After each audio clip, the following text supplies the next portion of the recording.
Bonsoir et bienvenue à cette édition sur ESAE Télévision, le sommaire. Le comité de relecture des tests de fonctionnement des organisations fêtières de la presse béninoise a officiellement remis les conclusions de ses travaux au bureau du CNPA et de l'UPMB ce 3 mai. C'était en présence des ténors de la presse du Bénin à la Maison des médias. Le groupe djihadiste JINIM a revendiqué l'attaque du 26 avril dernier du commissariat de Monsé à Karimama au Bénin. L'information a été rendue publique par une structure spécialisée dans la publication d'informations sur les attaques terroristes dans le Sahel. Dame Bissaloué Dalila, comptable à la brigade économique et financière, sera présentée au procureur spécial de la Criette. Elle serait impliquée dans une affaire de détournement de fonds.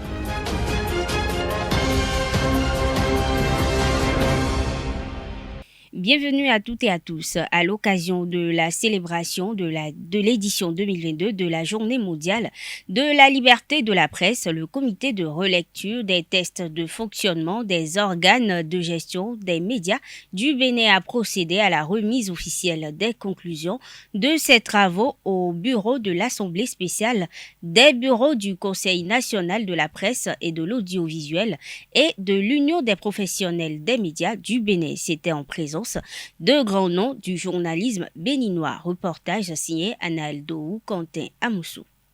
Le comité de relecture des tests de fonctionnement des organes de gestion des médias du Bénin a procédé à la remise officielle des conclusions des travaux du bureau de l'Assemblée spéciale, des bureaux du Conseil national de la presse et de l'audiovisuel CNPA et de l'Union des professionnels des médias du Bénin UPMB. Cette activité a été initiée à l'occasion de la Journée internationale de la liberté de la presse à la Maison des médias Thomas Meyansan de Gbedjou-Mende. Au début de la cérémonie, le président de l'Assemblée spéciale a remercié les figures de la presse présentes. Le chargé de mission du président de la République, ancien président de l'AS ici présent,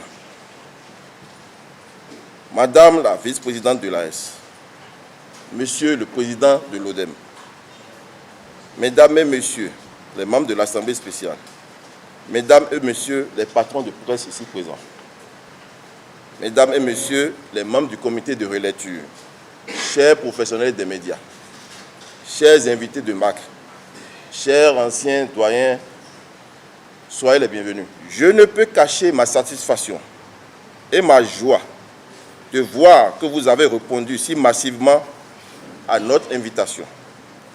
Au nom de l'AS et à mon nom personnel, je voudrais chaleureusement vous en féliciter et vous en remercier. À sa suite, le président du comité de relecture a énuméré quelques résultats issus des travaux. Nous avons retenu, en ce qui concerne le CNPA et l'UPMB, que les membres du bureau directeur soient élus pour un mandat renouvelable une seule fois. Vous aurez les documents. Par ailleurs, nous avons retenu également que les postulants aux différents postes du bureau directeur soit interdit de tout autre mandat des organisations des médias, fêtières ou non. Un membre du bureau directeur désigné, je parcours sans les lister, un membre du bureau directeur désigné, nommé ou élu à un mandat dans les organisations des médias, fêtières ou non, doit démissionner dans les 30 jours francs, suivant la date de son élection ou de sa nomination. À l'issue de la lecture des propositions phares faites par le comité, quelques aînés des médias n'ont pas manqué de donner leur avis. Agapit Maforigan pense qu'il faut s'appuyer sur la RAC pour l'application de ces nouveaux tests. La RAC, c'est le choc de la liberté de presse au Bénin. Article 24 de la Constitution. La liberté de presse est reconnue et garantie en République du Bénin. Elle est protégée par la haute autorité de la communication dans les conditions fixées par une loi organique. Et cette loi organique est en train d'être corrigée et c'est à l'Assemblée nationale. Quel est son contenu de la constitution qui va être corrigée? Et quel est notre impact pour faire passer un certain nombre d'éléments nouveaux, de desiderata, de vœux, de souhaits? C'est là-bas que ça se joue. Après ici, peut-être. Donc, la RAC est déterminante pour la validation de tout ce qui est fait. Et comme tout à l'heure, quand je parlais de cadre juridique, le seul organe qui peut nous aider aujourd'hui, c'est la haute autorité et c'est une institution de la République. Wilfried Hervé Adoum, premier président de l'UPMB, a également donné son avis. La dernière fois quand j'ai été convié ici, que je suis rentré, c'est à peine que j'ai reconnu mon bureau. Cette maison a besoin de réforme, cette maison a besoin qu'on la change. Ça ne nous ressemble pas. Nous sommes des gens bien. Alors si nous invitons des étrangers, des confrères d'autres pays qui entrent ici, qui regardent notre maison des médias, ils doivent dire des choses et nous allons avoir honte. Il y a un travail à faire ici, au moins faire que la maison nous ressemble. Les membres du comité de relecture ont procédé à la remise officielle des résultats des travaux au bureau de l'Assemblée spéciale. Rappelons qu'il s'agit juste des propositions. Il revient alors aux différentes associations faîtières de la presse de les valider ou non. À la même occasion, la présidente de l'UPMB, Zakiat Latoundji, a fait la déclaration officielle de l'Assemblée spéciale pour la Journée mondiale de la liberté de la presse édition 2022. Suivez un extrait de ses propos au micro d'Anaël Dohou et Kanté Amoussou. À l'instar de la communauté internationale, le Bénin célèbre ce mardi 3 mai 2022 la 31e édition de la Journée internationale de la liberté de la presse sous le thème « Le journalisme sous l'emprise du numérique ». Proclamée par l'Assemblée générale des Nations unies en 1993, cette journée est devenue au fil des ans un moment privilégié pour célébrer les principes fondamentaux de la liberté de presse, évaluer la liberté de la presse à travers le monde, défendre l'indépendance des médias et rendre hommage aux journalistes qui ont perdu leur vie dans l'exercice de notre noble profession. Le thème retenu pour la présente édition met en lumière l'impact du numérique sur la liberté d'expression, la sécurité des journalistes, l'accès à l'information et à la vie privée. Au Bénin, plus qu'ailleurs, ce thème est d'une brûlante actualité au regard de la place considérable prise ces dernières années par le numérique dans le paysage médiatique au Bénin, avec de multiples impacts sur la pratique du journalisme et sur la sécurité des acteurs des médias du Bénin. Au regard de ce sombre tableau, l'Assemblée spéciale en appelle à une mobilisation de tous pour créer, en faveur du secteur des médias, un environnement financier, juridique et institutionnel sécurisé afin de lui permettre d'assumer avec efficacité son rôle de baromètre de la santé démocratique dans notre pays, le Bénin. Dans ce sens, l'Assemblée spéciale recommande au gouvernement du Bénin et à la haute autorité de l'audiovisuel et de la communication de rendre opérationnel le Fonds d'appui au développement des médias, à procéder à la relecture de la loi numéro 2017-20 du 20 avril 2018 portant Code du numérique en République du Bénin, de procéder à la reconnaissance légale des organes en ligne, mettre fin aux actes d'intimidation, d'interpellation et de condamnation sans cause à l'encontre des acteurs des médias et d'œuvrer ainsi pour le plein épanouissement de la liberté de presse dans notre pays. À l'endroit des professionnels des médias, l'Assemblée spéciale lance un appel à faire davantage preuve de professionnalisme dans la collecte, le traitement et la diffusion de l'information afin de poser durablement les jalons d'une presse libre et indépendante, outil indispensable pour garantir la justice et protéger les droits humains. Pour finir, le CNPA et l'UPMB saluent la mémoire de tous les professionnels des médias rappelés à Dieu au cours de ces derniers mois et expriment leur vive compassion à leurs proches, amis et collègues. Présent à cette activité, le promoteur du groupe de presse, le Béninois libéré, Aboubacar Dakou, s'est exprimé sur la question de la liberté de la presse au Bénin. Écoutons-le. Le 3 mai, partout ailleurs, c'est une journée où nous nous retrouvons en professionnel pour reposer les diagnostics de tout ce qui mine la corporation, à savoir les crimes dont nous sommes l'objet, à savoir la misère qui ronge notre coopération, que ce soit au Bénin, en Afrique comme dans le monde. Donc c'est une journée symbole pour les retrouvailles, pour échanger autour des pistes à revoir, à nettoyer pour une bonne pratique de la profession, pour pouvoir exercer ce métier dans sa dignité, avec épanouissement, et afin d'en faire réellement un métier. Pour parler d'abord de liberté, il faut parler d'abord de l'autonomie des journalistes que nous sommes. Est-ce que nous sommes à l'abri du besoin? Est-ce que nous aspirons réellement à faire le métier comme cela se doit? Car ventre affamé n'a point d'oreille. Aujourd'hui, je ne pense pas qu'en l'état, que nous soyons des journalistes libres. Nous ne le sommes pas. Et il faut d'abord être libre avant de parler de liberté réelle dans l'exercice de ce métier de journalisme. Un groupe a revendiqué l'attaque perpétrée dans la nuit du 25 au 26 avril 2022 au commissariat de Moussé, dans la commune de Karimama, au Bénin. Il s'agit du Jamaat Nusratul Islam Wal Muslimin Jinim, qui a réagi une semaine après le drame ayant occasionné la mort d'un policier, des blessés et de nombreux dégâts matériels au commissariat Moussé, selon des sources non officielles. C'est à travers un tweet daté ce lundi 2 mai que Minastream, groupe conseil en recherche traitant des questions de sécurité et de conflits au Sahel, a rendu public le message de revendication du JINIM. Selon la revendication, 15 fusils AKM, 2 pistolets sans chargeur et une forte somme d'argent ont été emportés par l'organisation en question. Précisons que c'est la première fois qu'un groupe revendique les attaques perpétrées dans la zone frontalière du Bénin. La tomate fait partie des denrées alimentaires les plus consommées au Bénin. Elle est utilisée de différentes manières. Hormis la réalité de ce que l'on voit dans les assiettes, le marché de cet instrument de cuisine de cet aliment implique de nombreux compartiments et un certain nombre d'aptitudes de la part des vendeurs, surtout en temps de soudure. Francis Farami nous fait vivre la réalité de ce marché quant à l'approvisionnement et la vente en temps de soudure. Suivez son reportage. C'est ici que tout commence. C'est ici qu'il faut acheter la tomate pour la revendre. S'approvisionner et vendre la tomate en temps de soudure n'est pas aisé.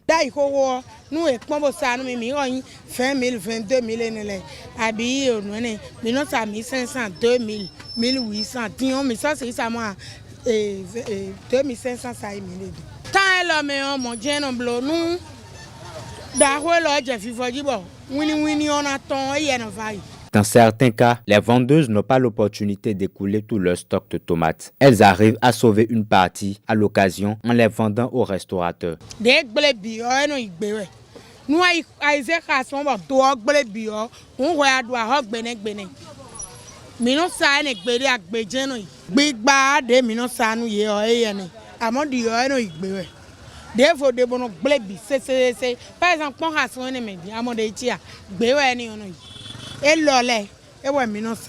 Dans le rang des consommateurs, certains proposent le préfinancement de la culture des tomates. Donc l'État n'a qu'à encourager les gens à produire beaucoup. Et l'État peut préfinancer, acheter ces produits-là et les stocker quelque part. Comme ça, là, ces produits seront écoulés dans le marché petitement. Hormis les subventions, une autre solution se présente et cela soulève une nouvelle problématique. De descendre inopinés sur le terrain et surtout punir les contrevenants. Si ça c'est fait, mais bon, je me demande si réellement il peut avoir vraiment tous les moyens pour arriver à faire ce contrôle-là. Peut-être si le contrôle est fait dans est-ce qu'on peut arriver à faire ce contrôle dans le grand marché, à Dantopa, dans les marchés et tout ça? Je crois que c'est un problème d'organisation. Comme le secteur de la tomate, d'autres secteurs également sont touchés par la hausse du prix des denrées de première nécessité au Bénin. La comptable de la brigade économique et financière Bissaloué Dalila sera présentée au procureur spécial de la Criette dans une affaire présumée de détournement de fonds. Arrêtée le vendredi dernier, elle a été placée en garde à vue. Selon le potentiel, la police aurait également interpellé son époux et perquisitionné leur domicile. Spiritualité dans cette édition, l'être humain est composé de plusieurs règnes, à savoir le minéral, le végétal et l'animal. Pour le professeur David Kofi Aza, le vaudou fait partie intégrante de l'homme, de sa conception jusqu'à la naissance et même au-delà. Suivons-le dans cet extrait proposé par Jacques Marion d'Almeida.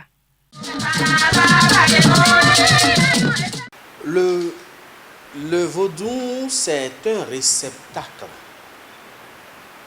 érigé pour la manifestation d'une énergie et pour rentrer en contact avec cette énergie. Je me fais simple. C'est-à-dire que l'air que nous inspirons, que nous respirons, draine une partie de l'énergie de Dieu. Et comme Dieu ne peut pas le concevoir, on ne peut même pas l'imaginer mentalement. On ne peut pas rentrer en contact direct avec lui. On peut passer par l'air. Parce que l'air, c'est lui qui l'a créé. Et l'air, c'est d'où il a été créé. Et il sait où se trouve Dieu. Et pour concevoir l'air, nos aînés lui ont donné le nom de dent. L'énergie aérienne. Qui prédestine à la vie de tout individu. Parce qu'on commence par incarner cette énergie-là à 2 semaines en tant que fœtus. L'enfant n'est même pas encore né. 2 semaines après la fécondation, le cœur commence déjà à battre. Donc, c'est la naissance de l'air, l'énergie aérienne de l'air. Puis après, il y a une hyperthermie qui embrase le bas-ventre de la femme. La température excessive, c'est ça qu'on appelle l'hyperthermie. C'est la naissance du feu, l'élément feu connu sous le nom de Fébioso. Que nous incarnons déjà en tant que fœtus jusqu'à la naissance et que nous incarnons jusqu'à la mort. Et quand cette température-là chute en nous, c'est la mort clinique de l'homme qui s'ensuit. Puis après, il y a une membrane qui enveloppe tout et qui commence par pomper le plasma de la femme pour créer le liquide amniotique. Ce liquide amniotique-là, c'est la naissance de l'élément eau, connu chez nous sous le nom de Tohosu. Et après, maintenant, les organes commencent par se former. La chair même commence par se former.